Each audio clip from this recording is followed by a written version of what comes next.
நேரத்துல ஒரு மனுஷனை காப்பாத்திக்க ஆண்டவர் நம்மை பயன்படுத்த நினைக்கிறாரு.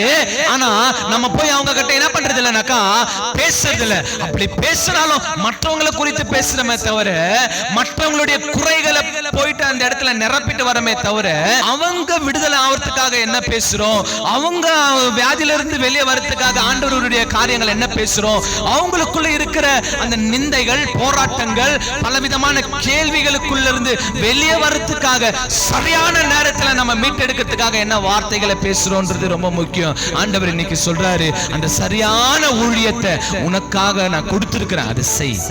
சிந்திக்கிற சிந்தையில தேவன் இருந்தாருன்னு சொன்னா நம்மளுடைய செய்கைகளும் நம்முடைய வாயின் வார்த்தைகளும் ஊழியமா மாறிடும்.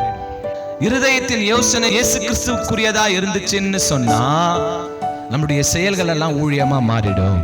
வாயை திறந்து ஒருத்தர்கிட்ட பேச வச்சுட்டாருன்னா அது சரியான நேரத்துல அவங்க மீட்கிற நேரமா இருக்கும்.